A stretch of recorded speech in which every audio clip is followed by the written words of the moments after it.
Okay, hi again guys. So this is Math 3272 with hopefully a quick video. Sometimes they aren't, but I think this one should be.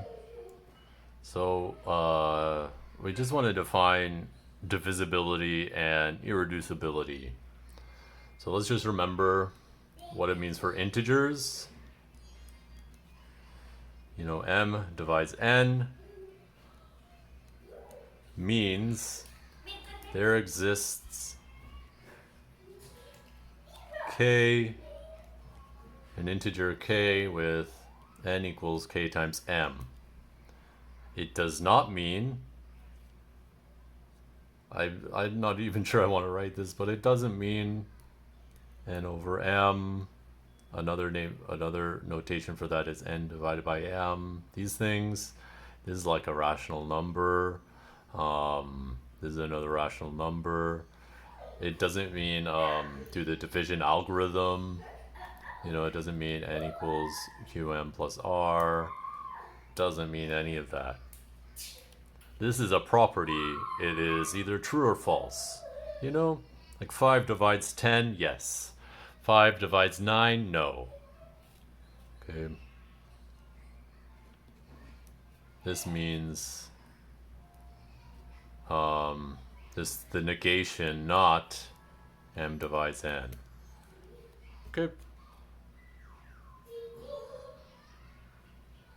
Or it just means m doesn't divide n. Okay. And we know what that means for integers. Now we want to just rewrite the definition for rings. Well, we just replace all the z's with r's. Okay, so we just make that definition. Let R be a ring. And A and B in the ring. You say A divides B if there exists C with B equals AC. Okay, and then if A divides B, we write, okay, that's what it means for A. And this is the exact same definition for the integers, and I just changed Z to R, and then I get this definition. Okay.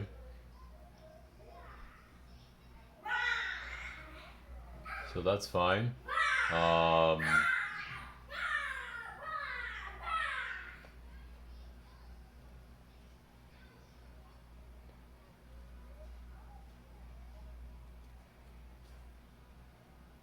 Okay.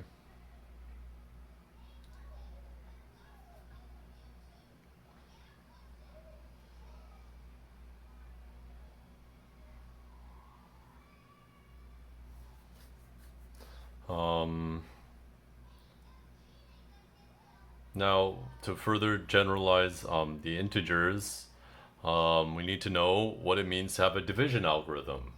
Well, let's try as far as we can to do that. Right, so let's try and make up a division algorithm, or define what it means to have a division algorithm.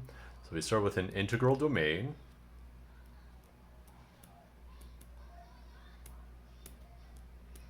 Okay, and we'll call this thing a Euclidean domain if some properties are satisfied, if we can figure out a division algorithm. Okay, so then D is called a Euclidean domain for Euclid's algorithm. If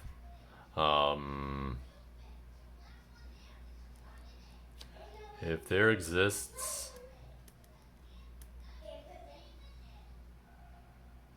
a function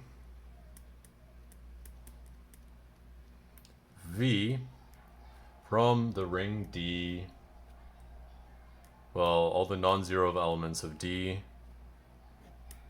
to the natural numbers such that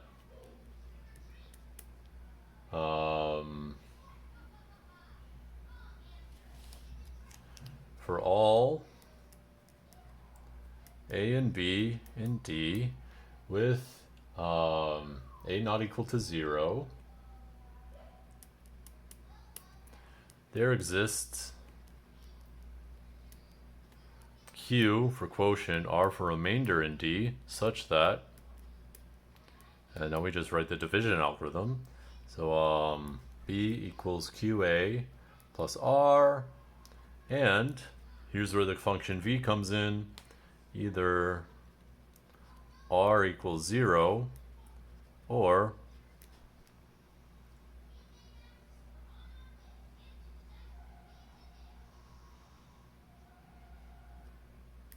V of R is less than V of B.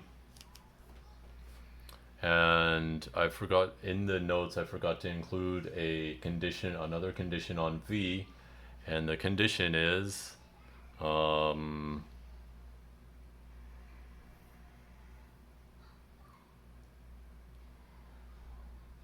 let's see.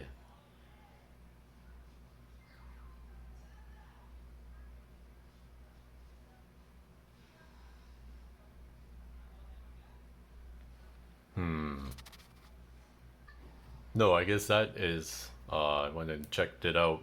Actually, I had it right. This is fine. Okay, so we have a Euclidean domain. So the integers, this function is just the absolute value. You know, okay. And this equation is just like the regular division algorithm. And then we're saying if you can find, if you can figure out a division algorithm for your integral domain, you can call it a Euclidean domain. Okay, the point of having a Euclidean domain is that we can look at greatest common divisors and things like that.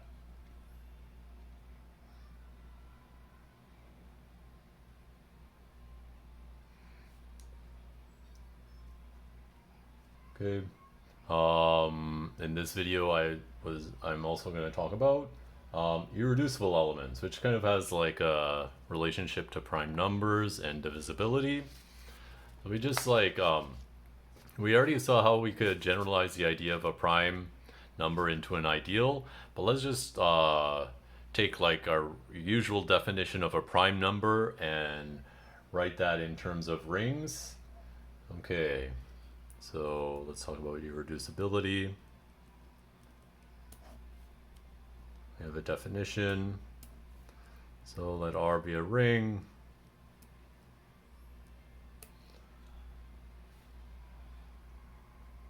And let P, well, for prime. And P is called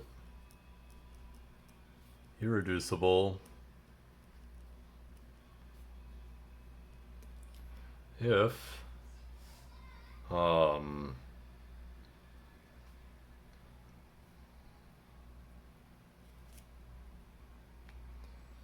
the equation,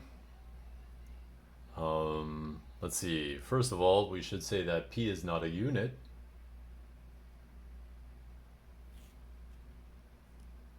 P is not a unit. 2, if P equals A times B, then either A or B is a unit. Okay. So it just means when you try and factorize P, the only way to do it is like, so that's the end of the definition. But let me just put a quick aside. When you write P times AB and B inverse, so if B is a unit, then that means that A must just be P times B inverse. So any factorization looks like this. You know, like the prime times some unit times like the inverse of that unit.